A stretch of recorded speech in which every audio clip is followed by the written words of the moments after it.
So, he says, accept him or her or those whose faith is weak without passing judgment on disputable matters. I guess that would be matters of opinion and not essential for our faith. Because, we'll just keep going. One man's faith or one person's of faith allows him to eat everything, but another person's faith, or another person whose faith is weak, eats only vegetables. The man who eats everything must not look down on him who does not, and the man who does not eat everything must not condemn the man who does, for God has accepted him. So, What is eating vegetables and eating everything? well, he's going to go through a lot of it. Right. And different matters of opinion. But eventually, he's going to get to eat meat sacrificed to idols. But the whole idea is, I know people of faith. Well, women have to have their heads covered and long skirts and, and we have a few of those around here. And when I first saw them, they were Mennonites. I knew they weren't Amish, but they're not really Mennonites either. Their tradition is to dress women, and it gets me, women only in very simple and plain, long skirted dresses and this white cap. The men all have beards, I see. Well, not not this. address. They look just like anybody else. They're not Mennonites. It's just that's the tradition. What is the tradition? What is the... I couldn't tell you what it is, but I know it's not a Mennonite. Yeah, and I can't remember what they called themselves, but they met in homes. And they meet in homes, and it's homes. I mean, it's not even a separation as far as Mennonites. I mean, you have the Amish, the Mennonites, and then Is it Plymouth Brethren? I don't know. It's just a tradition that because of what we read in Romans about dress. It's just, but I've known some people who go so far as they almost want their women to dress like they did in the Old Testament. Not the men for some reason. It's always the women. It's almost like, let's get back to that first century dress.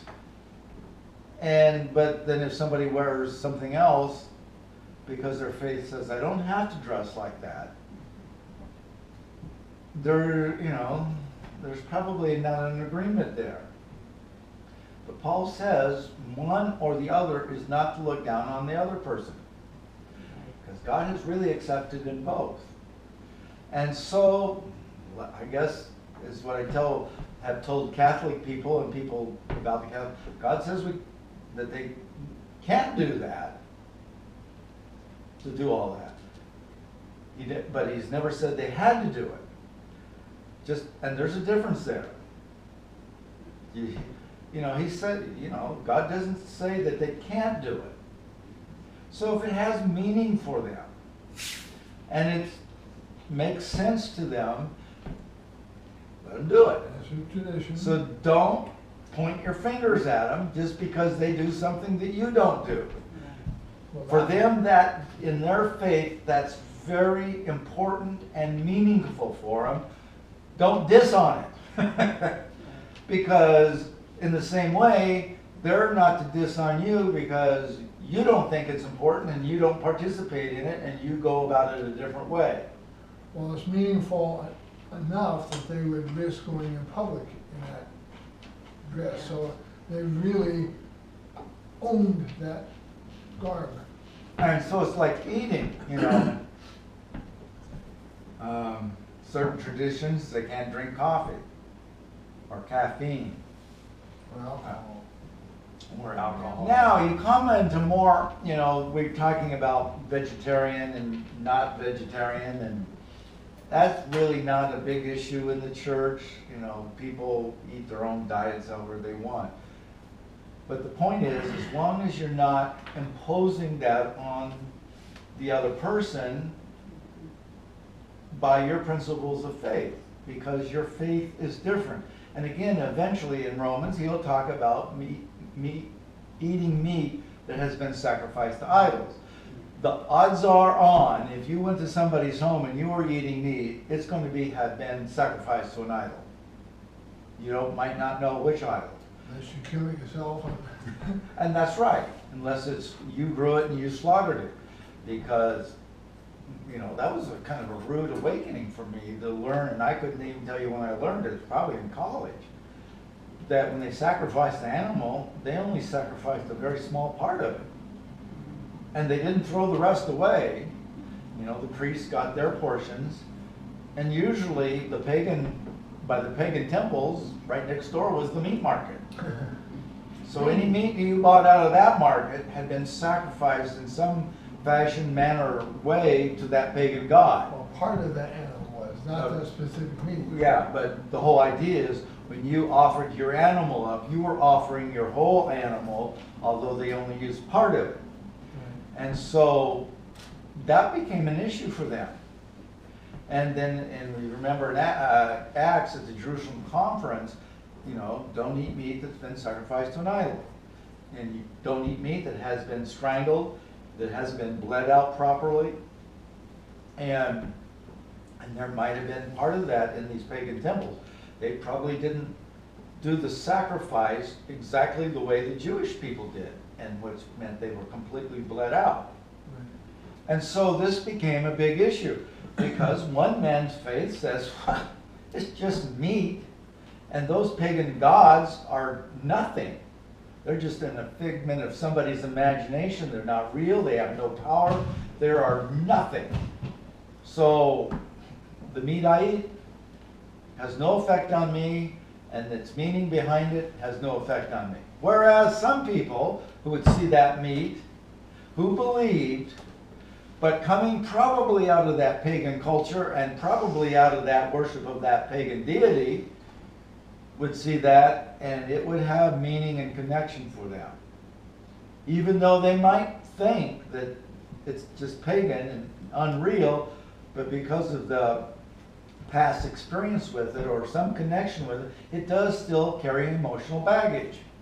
And it's 1:45, your phone call is going to. Well, they're supposed to call me. Okay. And, Well, he said not to do it lest you may cause someone to stumble. So that was the idea behind it, for you to control yourself so you don't make somebody stumble. well, and the idea is, and our church has started that, in these manner of opinions, of human opinion, you cannot make them a test of fellowship. And that's what Paul is saying here. Just because you eat vegetables, you can't demand everybody in the church eat vegetables. Because it's a matter of opinion. And somebody's faith might see it otherwise. And the whole idea is, when you make this imposition on somebody else's faith, you could cause them to stumble. So that's what Paul doesn't want, is who are you to judge somebody else's servant? What does that mean? Lower than, Careful here. What does that mean? And to his own master he stands or falls. someone who believes differently. Christ is our Lord and Master. I'm his servant. I believe this. Same over here. Lord, I'm not to judge how you perceive that relationship with Lord and Master is, as he isn't to judge yours.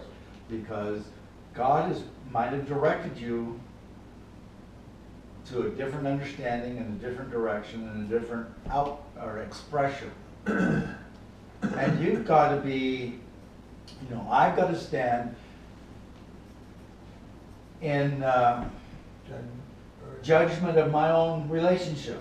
I can't, in other words, I really can't worry about yours. If I'm worrying about yours, I'm not focused on mine. Does that make sense? There is some personal accountability here. That if we're always pointing and looking at other people's, way their faith expression is, probably not spending a whole lot of time on ours. And I'm not that master or servant in that relationship. I'm only the servant in relationship to my Lord and Master. That's the one I got to take care of. And so that's where this non-judgment comes from. But it is in matters of opinions. But how does he say that? Dress. What you eat. Now, the one big thing is smoking. Most Christians see smoking as probably not good, but a lot of Not good Christians for your smoke. health. A lot of Yeah. Christians smoke.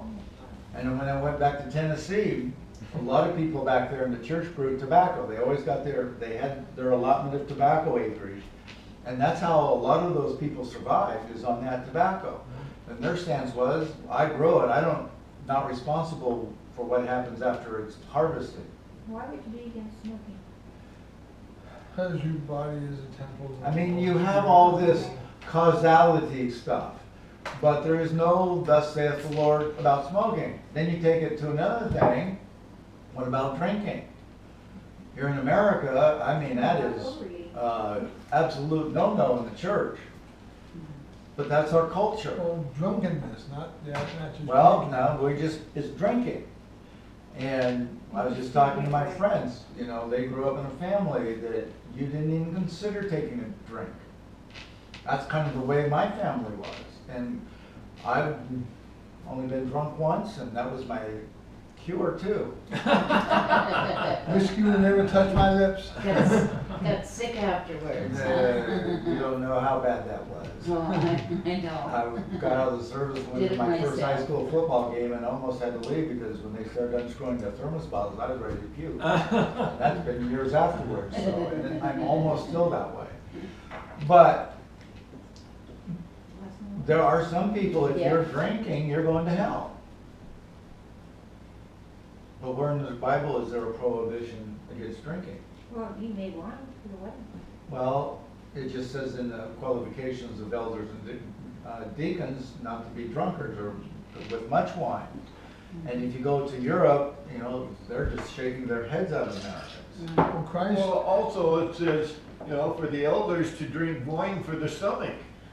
Well, Paul told Timothy, and it was because wine was a medicinal medicine then. So, it's a disputed, there is no thus saith the Lord. So some people, and when I first started out, I never drank a lot of beer, but I did enjoy having a beer with a pizza. But when I went to college, knowing the church tradition I'm a part of, the Christian churches, some people really, that's an anathema. So it's just easier to say, I quit drinking beer. I'm not even sure I could drink a beer now, because it took me a long time to drink my first beer down.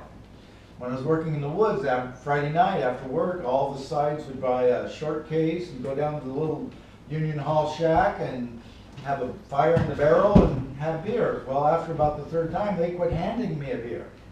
Because after a half a sip and about barfing out and holding it, they decided they're not going to waste it on me. No, I'm gonna waste it on you.